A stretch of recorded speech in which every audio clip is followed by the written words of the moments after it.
This is Twtwtw, and I'm Hereward the Woke. I'm your stand-up comedian today. I hate Normans and people who don't like us wokes. I'm lower middle class, so don't make fun of me accent. I'm proud of it. Now, what's been in the news while you buggers have been asleep? The Daily Mail said this week his trouser presses were like an old friend. This is because Peter Corby, the inventor of the electric trouser press, had died this week aged 97. Only in Britain would our far-right libertarians pretend to mourn the passing of the inventor of a bloody trouser press. The last man who actually used a trouser press died 30 years ago. And the Taliban have banned them, so why don't we? While the Times said, "Hail, Peter Corby, the trouser press king, yet another British gadget genius." The Telegraph and Times are very enthusiastic about such things, because if you've got a razor-sharp crease in your trousers, it means you aren't a crook or a bloody paedophile, doesn't it? Whilst the Daily Mail again said another pandemic on the scale of COVID-19 is likely to strike within the next 60 years.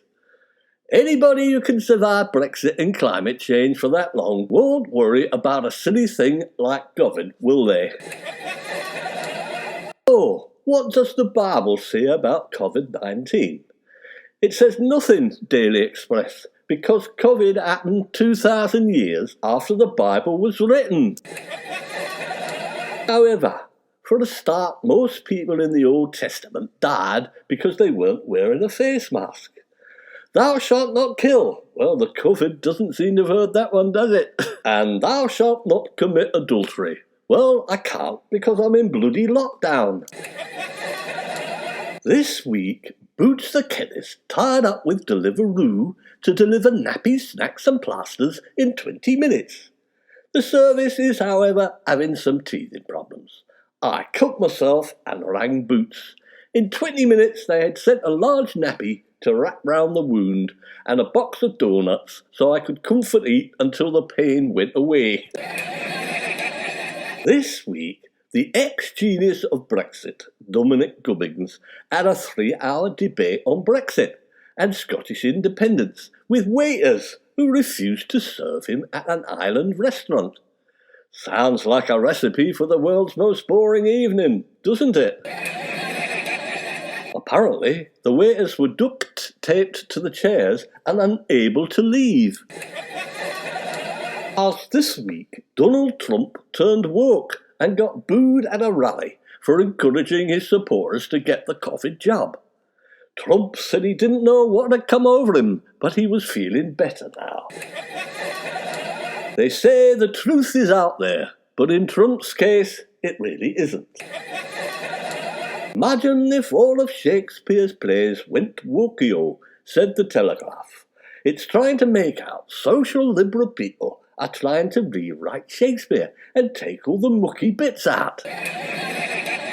Well, we wokes don't actually care very much, but we'll take out Shylock and put in Farage, the Merchant of London, instead.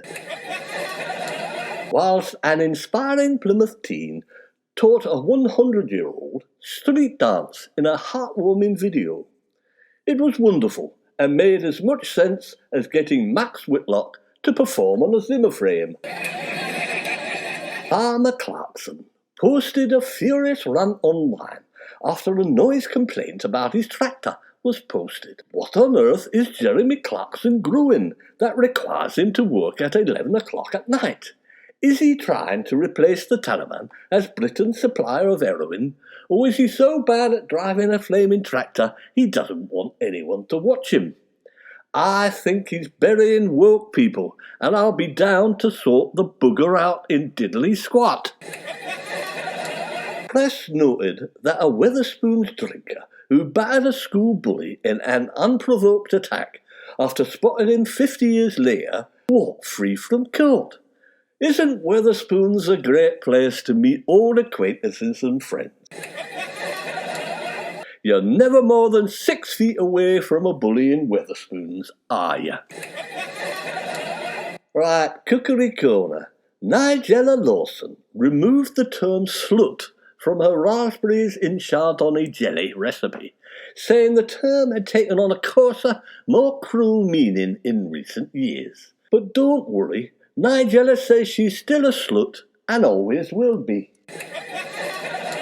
Apparently, prisoners are to get jobs in butchers and abattoirs after a staff shortage. But butchers is the ideal place, isn't it, for knife criminals and axe murderers? What could be better?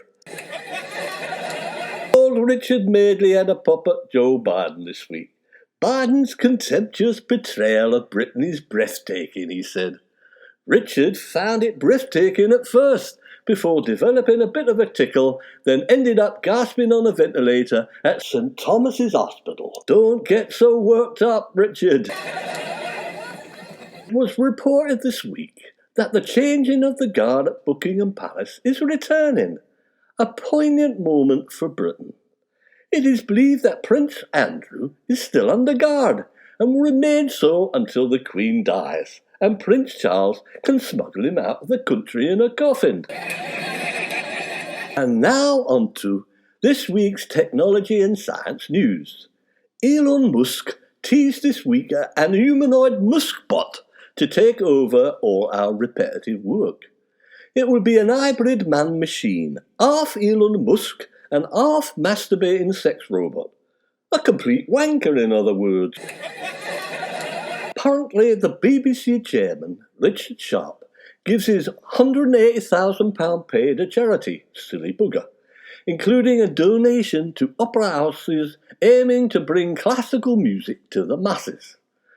Well, the last bloody thing we want is the working class to start spouting on about which Handel symphony is their favourite, so we can look forward to rappers singing along to the London Symphony Orchestra, can we? God help us. Jeffrey Epstein's mole, Ghislaine Maxwell, barricaded herself in the prison conference room by blocking the door with a cart of legal documents, creating a security threat the prosecutors have claimed. While Prince Andrew has also blocked his extradition to the USA with a cart of legal documents. It must be catching, mustn't it? Mother Nature is cruel. Everything dies in pain.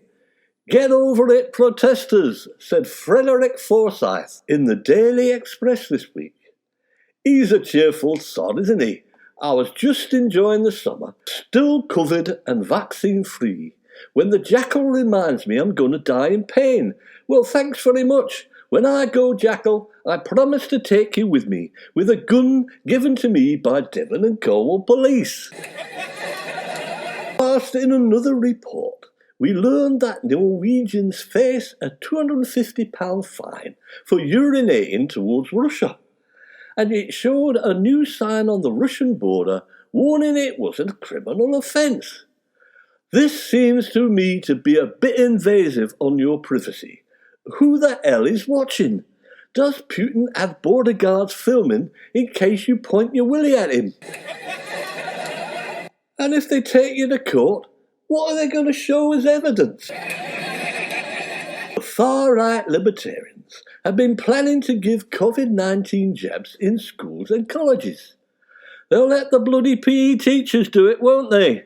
As they don't do enough work at the moment, except putting cameras in the showers and running games and stuff and walking around the changing rooms flicking you with a wet towel. Telegraph said, why businesses must tackle the reverse brain drain. I'm sorry, Telegraph. There's no boss alive on earth who wants a lot of brains in their company, do they? Making them look stupid. What they want is people stupider than them so they can go home happy at night and say to themselves, good job, I'm smarter than that lot. Which is how thick people like Gavin Williamson get top jobs. This has been Hereward the Woke on Twtwtw, this week's stand-up comedian.